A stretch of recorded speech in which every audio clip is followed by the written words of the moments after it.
Good morning mga boss, madam. So, Kuya Marbs here. So, kung bago ka pa lang sa aking channel, so makikisubscribe naman ako sa aking YouTube channel mga boss. So, tara, samahan niyo ako magpalit ng power steering belt ng Nissan Navara NB350. So, tara, let's go.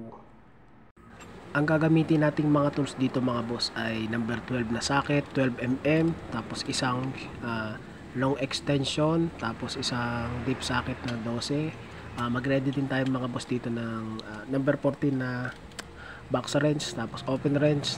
Tapos mag-ready din tayo ng ratchet dito mga boss. Tapos sa mga naka Nissan Urban na NB350 mga boss, so napansin ko lang dito ang kanyang power steering ay walang adjustment mga boss. So dapat kung bibili tayo ng belt niya ay yung mismong kagaya ng kanyang original o yung kanyang part number na nakalagay doon sa kanyang belt mga boss. So meron diyang bracket sa likod ng kanyang steering pump mga boss. So meron diyang tornilyo na tatlo, merong tatlo diyang 12 na 12mm, tapos meron diyang number 14 sa ilalim mga boss.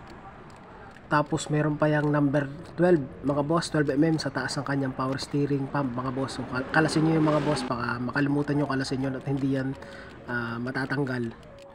So kaya nagpa-ready tayo ng deep socket na 12 mga boss. So kasi dyan natin gagamitin yan at dukutin yung number 12 na yan mga boss, na nakatago yan nasa taas ng kanyang steering pump.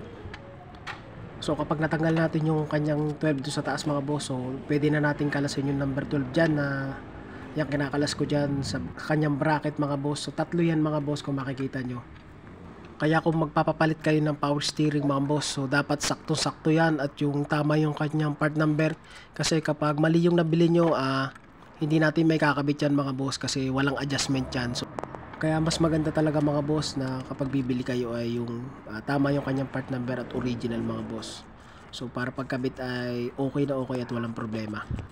So ayan, kung makikita nyo gumagalaw na yung kanyang power steering pump mga boss. So maya maya pwede na natin kalasin yung kanyang power steering belt dyan. So kapag nakalasan natin yung lahat ng tornilyo mga boss, so gumamit lang tayo ng flat screw or planka. So pwede na natin sungkitin yan mga boss. So kung may natutunan ka mga boss, so paki-subscribe naman ng aking YouTube channel. Maraming salamat sa panonood.